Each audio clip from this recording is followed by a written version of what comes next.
계시된 예수 그리스도라는 주제로 145번째 시간입니다. 지난 시간에 스가랴 11장을 통해 선한 목자 되신 예수 그리스도와 거짓 우상 목자인 적그리스도에 대해 살펴보았고요. 오늘은 이어서 스가랴 12장을 통해 마지막 때에 있을 이스라엘의 회복과 더불어 온 이스라엘의 민족적 회심과 민족적 구원을 살펴보겠습니다. 스가랴 12장 전체를 미리 조감해 보면 반복적으로 나오는 말이 있는데요. 그날의 내가, 그날의 주가라는 부분입니다. 그러면 스가랴 12장 3절을 보겠습니다. 12장 3절입니다. 그날의 내가로 시작하죠. 그리고 4절을 보시면 4절에 주가 말하노라 그날의 내가, 그리고 6절을 보십시오. 6절에 그날의 내가, 그리고 8절을 보십시오. 그날의 주가, 그리고 9절에도 그날의 내가라는 말이 나오고 있습니다. 즉 스가랴 12장은 주님이 친히 행하실 일들을 대언자 스가랴를 통해 말씀하신 것인데요. 이 스가랴 12장의 때, 그 시기는 대환란 끝 무렵이며 그 대상은 이스라엘과 이스라엘을 치러 온 이방 민족들입니다. 그러면 오늘 본문인 스가랴 12장 1절을 보겠습니다.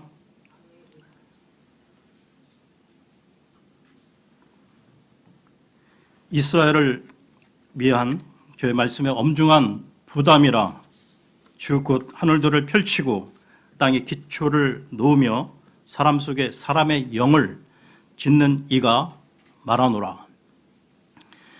여기에 나오는 엄중한 부담이라는 말은 재앙과 심판에 대한 경고의 말씀을 말하는 것입니다. 이 경고의 말씀을 하나님이 선포하시는데요. 그 하나님은 천지를 창조하셨으며 인간에 대해서는 영, 혼, 몸을 가진 존재로 창조하셨다는 것입니다. 그 하나님이 다음과 같이 선포하시는데요. 계속해서 12장 2절을 보겠습니다. 보라, 내가 예루살렘으로 하여금 사방 모든 백성들에게 사람을 떨게 만드는 잔이 되게 할 터인데 그때는 곧 그들이 유다와 예루살렘을 치려고 에어 쌀 때니라. 이스라엘은 역사상 수많은 이방 민족들에 의해 순환을 당해왔지만 말입니다. 그러나 마지막 대환란 끝에 예수 그리스도의 재림 이후 이스라엘은 온 이방 민족들에게 있어 떨게 만드는 잔, 즉 두려움의 대상이 된다는 것인데요. 왜냐하면 주님께서 그 예루살렘을 지키고 보호하시기 때문입니다. 계속해서 12장 3절을 보겠습니다. 그날에 내가 예루살렘으로 하여금 모든 백성들에게 무거운 돌이 되게 하리니 비록 땅의 모든 백성들이 그것을 치려고 함께 모일지라도 그 돌로 짐을 지는 모든 자는 산산조각 끊어지리라. 마지막 그 대환란 끝에 온 이방 민족들이 예루살렘으로 쳐들어오겠지만 그들은 산산조각으로 괴멸된다는 것이죠. 이와 관련해 미가서로 가겠습니다. 미가서는 요나서 다음에 있는데요. 미가서 4장 11절에서 13절을 보겠습니다. 미가서 4장 11절에서 13절입니다.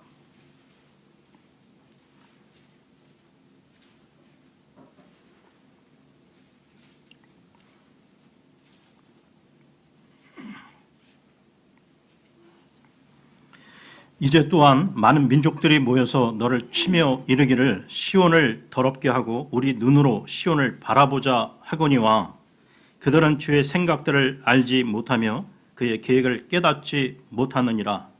곡식단을 타작 마당에 모음같이 그가 그들을 모으리라. 오 시온에 따라 일어나서 타작할지어다. 내가 네 뿔을 새같게 하고 내 굽을 놋같게 하리니 네가 많은 백성들을 쳐서 산산조각 내리라. 내가 그들이 얻은 것을 거룩히 구분하여 주에게 드리며 또 그들의 재물을 온 땅의 주에게 거룩히 구분하여 드리리라. 대환란 끝에 많은 이방 민족들이 모여 예루살렘을 치러 오겠지만 주님께서 이스라엘과 함께 하시기에 그들 이방 민족들은 산산조각 날 것이며 그 전쟁의 노획물들은 주께 헌물로 바쳐지게 된다는 것이죠. 그러면 스가랴서로 돌아와 12장 4절을 보겠습니다. 스가랴 12장 4절입니다. 주가 말하노라. 그날에 내가 놀라게 하는 것으로 모든 말을 치며 미치게 하는 것으로 그 말탄 자를 치되 내가 내 눈을 떠서 유다의 집 위에 두고 눈멀게 하는 것으로 그 백성들의 모든 말을 치리니. 요한계시록 9장에 보게 되면 말탄 기병의 수가 2억이라고 나오는데요. 그러니까 마지막 때의 그 전쟁 상황은 말을 탄 기병들이 주력 부대가 된다는 것입니다. 그날에 즉 이스라엘과 이방 민족들 간의 그 전쟁 가운데 주께서 이방 민족들의 말들로 하여금 스스로 놀라게 하고 또한 말탄 사람들로 미치게 함으로써 이방 민족들의 군대들을 극심한 혼란에 빠뜨리게 한다는 것입니다. 즉 많은 수의 그 이방 군대들은 자중질환, 스스로 혼란 가운데 빠짐으로써 이스라엘에게 큰 승리를 가져다 준다는 것이죠. 이처럼 큰 군대가 스스로 자멸하는 그 사례가 성경에 또 나오는데요. 사사기로 가겠습니다. 사사기 7장 19절에서 23절을 보겠습니다. 사사기 7장 19절에서 23절입니다.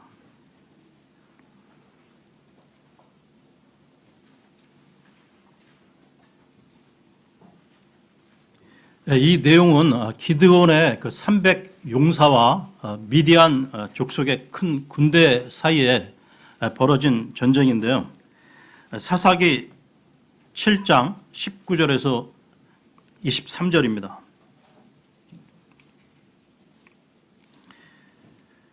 이에 기드온과 그와 함께한 100명이 중간 경점이 시작되는 때에 진영 밖에 이르렀는데 그들이 막 새로 파수꾼을 세우므로 그들이 나팔을 불며 손에 있던 항아리를 부수니라. 세 무리가 나팔을 불며 항아리를 부수고 왼손에 등불을 오른손에 나팔을 들고 불면서 외치되 주의 칼이라 기드온의 칼이라 하고는 각 사람이 진영의 사방에서 자기 자리에 서매 그 온 군대가 달려가고 부르짖으며 도망하더라.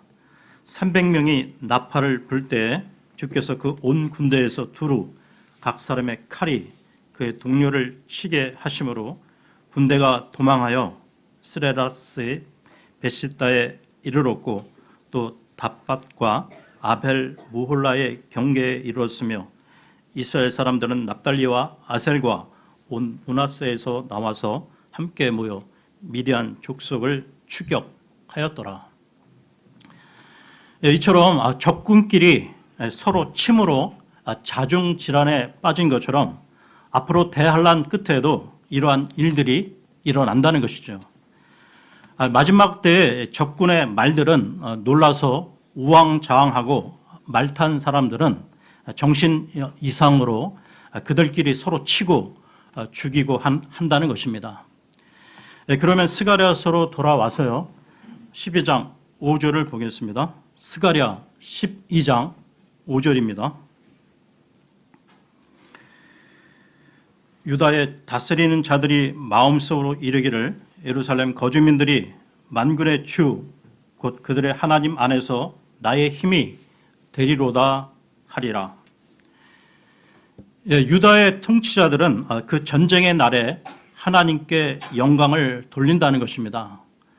왜냐하면 자신의 백성들이 하나님이 함께 하심으로 강한 용사가 되었기 때문인데요. 이와 관련해 시편으로 가겠습니다. 시편 144편 1절입니다. 시편 144편 1절입니다.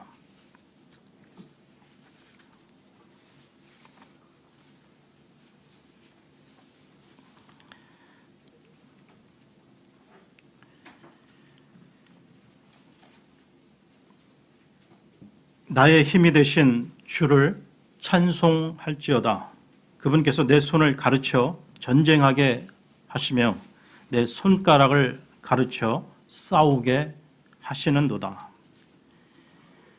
모든 전쟁은 주 하나님께 속한 것이라고 사무엘기상 17장에 나오는데요. 전쟁 상황 가운데 상대편이 강한 것이 문제가 아니라 환경, 여건이 문제가 아니라 하나님이 함께 하시느냐가 승패의 관건입니다. 하나님이 함께 하시면 그 어떤 전쟁도 승리할 수 있다는 것입니다. 그러면 스가랴서로 돌아와서요. 12장 6절을 보겠습니다. 스가랴 12장 6절입니다. 그날에 내가 유다에 다스리는 자들을 나무 가운데 있는 화로 같게 하며 곡식 단 속에 횃불 같게 하리니 그들이 오른쪽과 왼쪽과 사방의 모든 백성들을 삼킬 것이요 예루살렘에 다시 사람이 거주하되 그것의 본래 자리 곧 예루살렘에 사람이 거주하리라. 그날에 내가 즉 대환란 끝에 재림하실 예수 그리스도는 유다의 통치자들로 나무 가운데 있는 화로 갖게 하며 곡식단 속에 횃불 갖게 하셔서 예루살렘을 치러 오는 이방 민족들을 불태워 버리신다는 것입니다. 성경에서 불태워 버리는 것은 항상 심판과 연결되어 있는데요. 이와 관련해 말라기로 가겠습니다. 말라기 4장 1절을 보겠습니다. 말라기 4장 1절입니다.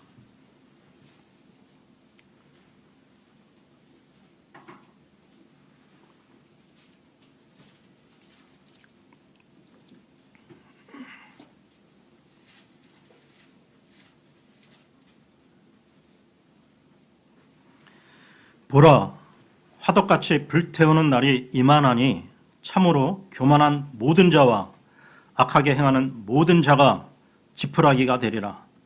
다가오는 그날이 그들을 불태우고 그들에게 뿌리와 가지를 남기지 아니하리라.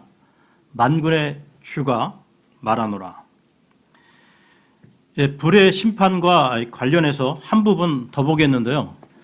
마태복음으로 가겠습니다. 마태복음 25장 41절을 보겠습니다. 마태복음 25장 41절입니다.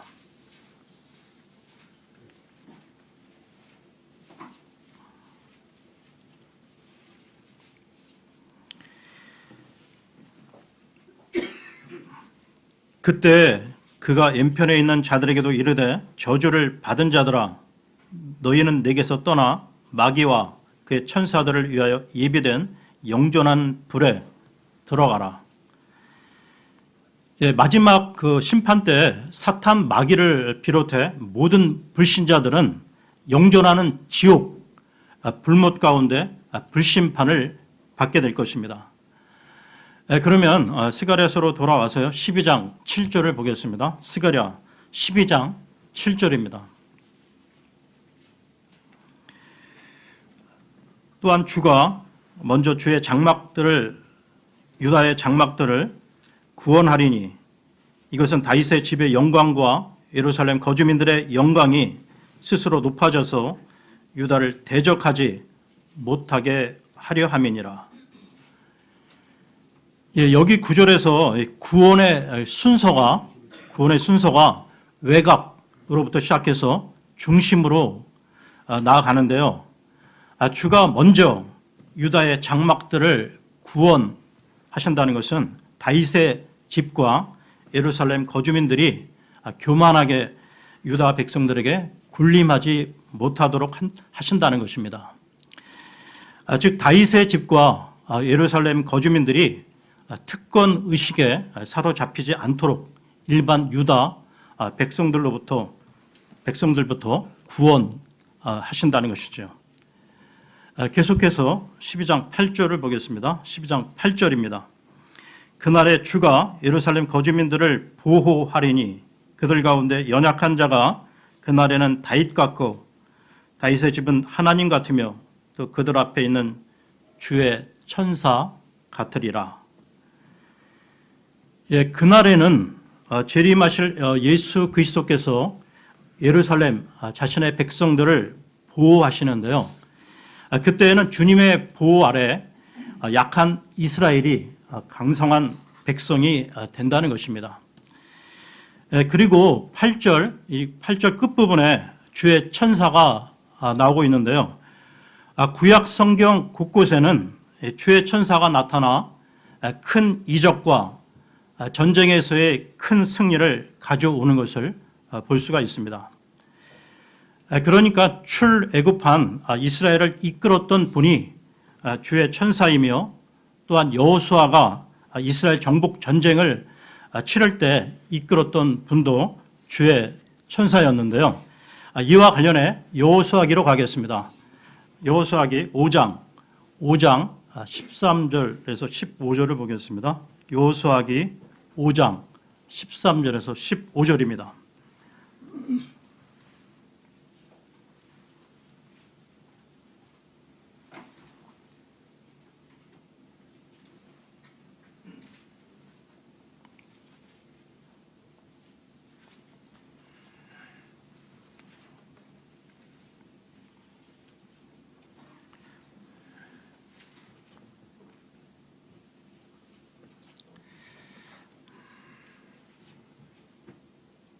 여호수아가 여리고 옆에 왔을 때 눈을 들어 보니 보라 한 남자가 칼을 빼어 손에 들고 마주 섰으므로 여호수아가 그에게 가서 그에게 이르되 너는 우리 편이냐 우리 대적들의 편이냐 하매 그가 이르되 아니라 나는 지금 주의 군대의 대장으로 왔느니라 하니 여호수아가 얼굴을 땅에 대고 경배하며 그에게 이르되 내 주께서 자신의 종에게 무슨 말씀을 하려 하시나이까 하매 주의 군대의 대장이 여호수아에게 이르되 네가 선 곳은 거룩하니 네 발에서 신을 벗으라 하매 여호수아가 그대로 행하니라.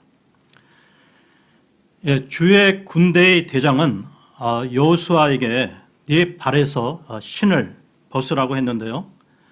이것은 거룩한 하나님의 임재 앞에 세상의 제약을 상징하는 신을 벗어버리라는 의미인 것입니다. 출애굽기 그 3장에 보면 호렙산에 그 떨기 나무가 나오는데요. 그 떨기 나무에서도 하나님은 모세에게 신을 벗으라고 하셨다는 것이죠. 신을 벗는 또 다른 의미는 내 자신을 포기하라는 의미가 있습니다. 그러니까 여호수아가 이 신을 벗은 것은 지휘권을 주의 군대 대장에게 넘기고 지휘권을 포기한다는 것이죠. 만약 그 여호수아의 그 능력으로만 여리고 성을 점령하려 했으면 크게 패했을 것입니다. 그 당시 이스라엘은 변변한 무기도 없는 오합지졸에 불과했기 때문이죠.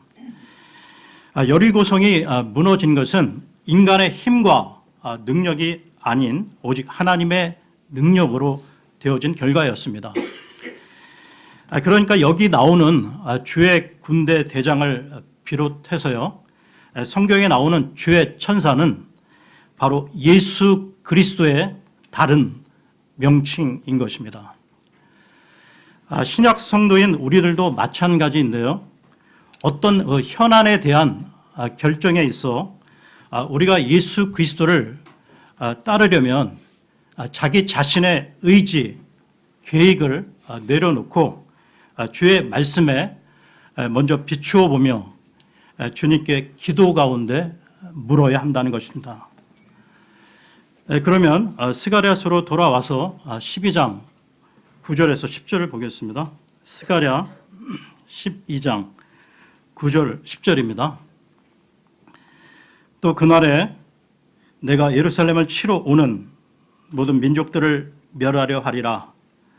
내가 다윗의 집과 예루살렘 거주민들 위해 은혜의 영과 간구하는 영을 부어주리니 그들이 나 곧 자기들이 찌른 나를 바라보고 사람이 자기 외아들을 위하여 애곡하듯 그를 위하여 애곡하며 사람이 자기의 처음 난 자를 위하여 쓰라리게 슬퍼하듯 그를 위하여 쓰라리게 슬퍼하리로다. 하나님께서는 마지막 때에 다윗의 집과 예루살렘 거주민들 위해 은혜의 영과 간구하는 영을 부어주시는데요. 이와 관련해 요엘서로 가겠습니다. 요엘서 2장 28절에서 32절을 보겠습니다. 요엘서는 호세아서 다음에 있습니다.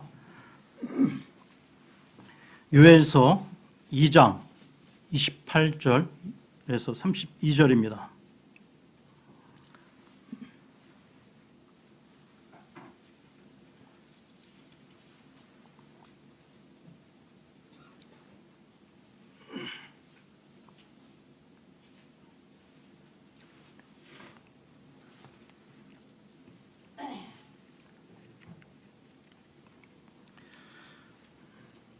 그 뒤에, 여기서 그 뒤에라는 말은 대환란 끝을 말합니다. 내가 내 영을 모든 육체 위에 부어주리니 너희의 아들, 딸들은 대언하며 너희의 늙은이들은 꿈을 꾸고 너희의 젊은이들은 환상들을 보리라.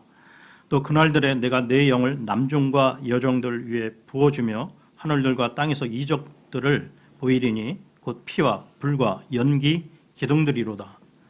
크고 두려운 주의 날이 이르기 전에 해가 변하여 어둠이 되고 달이 변하여 피가 되려니와 누구든지 주의 이름을 부르는 자는 구출을 받으리니 주가 말한 대로 시온산과 예루살렘에 구출이 있으며 또 주가 부를 남은 자들에게도 구출이 있으리라.